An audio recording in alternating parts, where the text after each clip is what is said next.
Hello you guys, this is Fun Automotive, and in this video we're going to be talking about the 3.7 liter V8 and how reliable this one is, because there's been talk of them not being so reliable. They don't have such a great reputation. I think even the trannies too. I think, if I'm correct, the 42 LRE, I'm not sure, but these 3.7 liters, or I'm sorry, 4.7, it's not the Liberty, Grand Cherokee, Durango, things like that. 4.7 liter V8.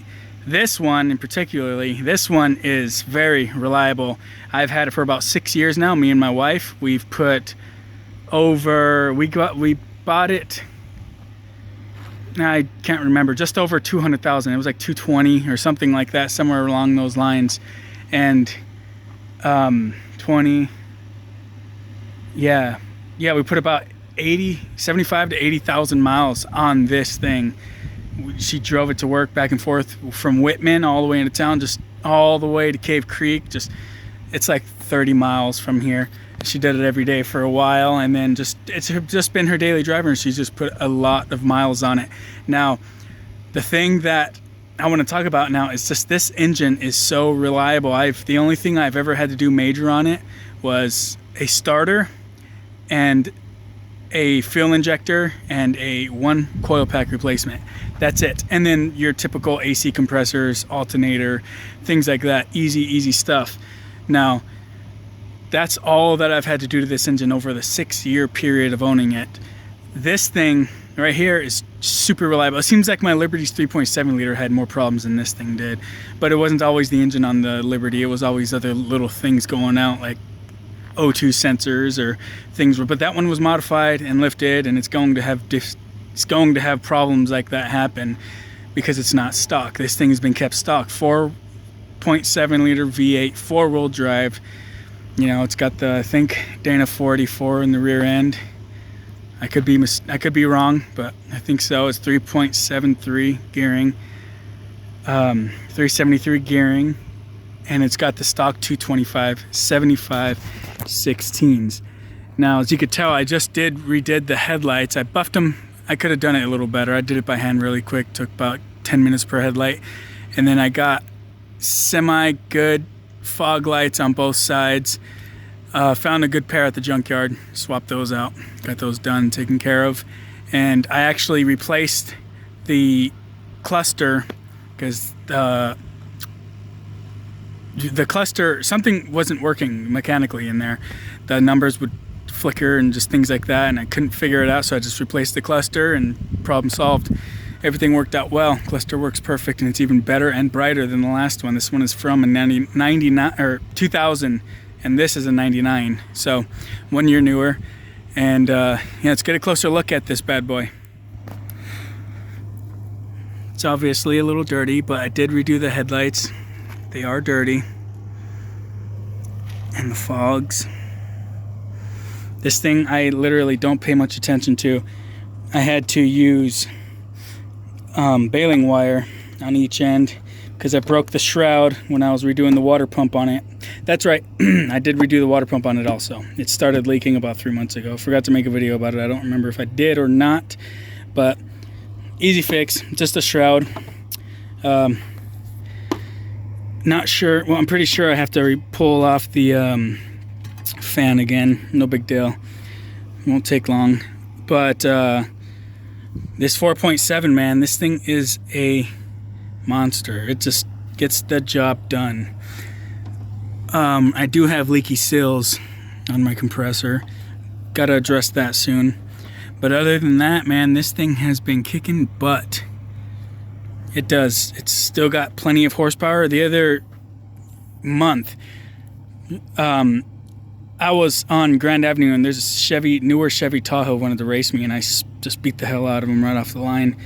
This thing is pretty dang good, and obviously, like I said, it is stock. All you guys know it's stock. Said I was going to build it, but I changed my mind.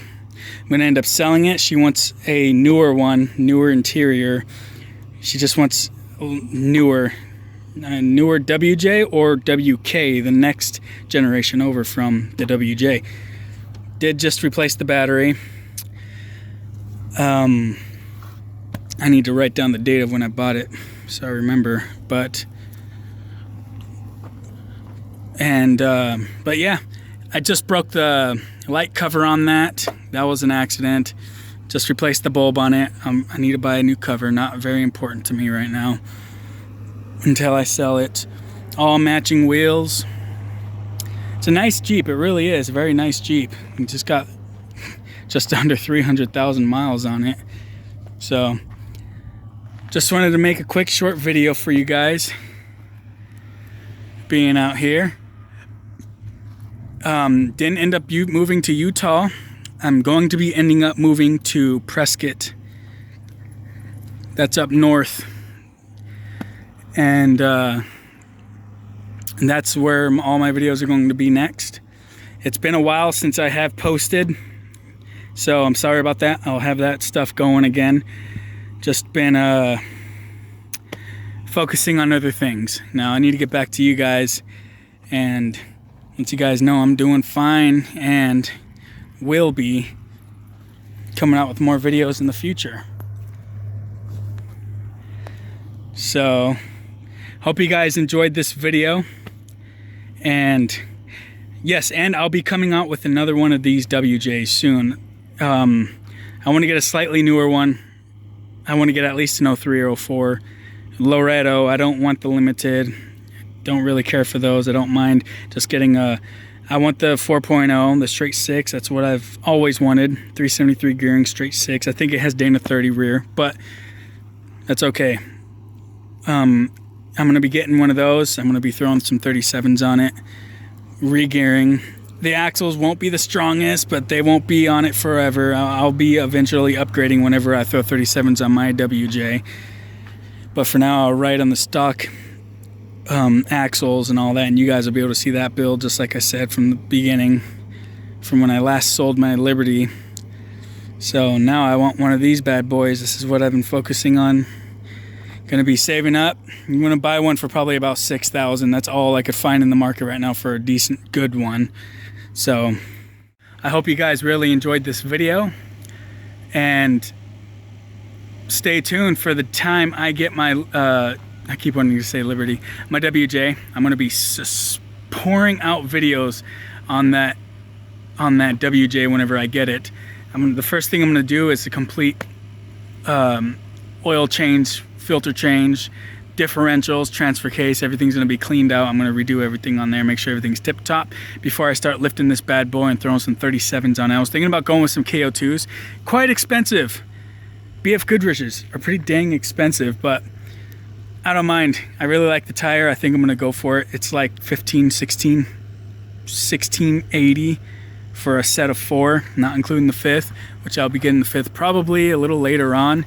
But after I get the lift and tires put on this, then I'm going to be going for bumpers, front and rear steel bumpers. I want some nice steel bumpers, because the Liberty, they had bumpers, but they were a pain in the ass to find. I couldn't find any. Just the one ARB, which they wanted $1,000 something for a damn bumper. I mean, I'm sure that, I mean, I found a good one for the WJ.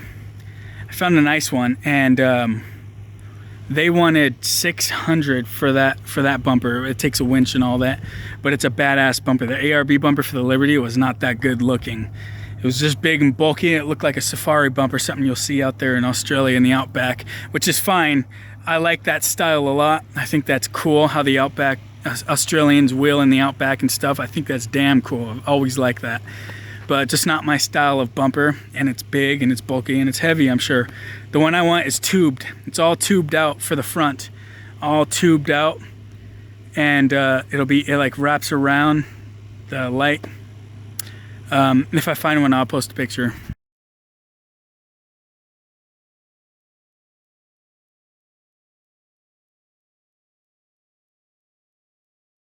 They're pretty hard to find because I keep forgetting the name of them, but it wraps around the bumper and then it's got a little winch point, and it's very nice looking. And then I'm going to get a nice plain one for the rear, a small one. I don't want a big bulky one, just a nice small one so I can get a lot of clearance in the rear. There's going to be a big gas tank hanging down. I might not do anything about it. I might do something about it. I don't know, because I can only move the rear end back so far because of the big gas tank. So I don't know if the 4.0s are going to have that big of a gas tank. I'm not sure. Maybe not, because this is a V8. I'm not sure. Maybe it'll just be a little bit smaller. I don't know. It's been so long since I've owned the 4.0 version of this WJ body style. So again, this is Fun Automotive, and like always, I will catch you guys on the next one. Goodbye.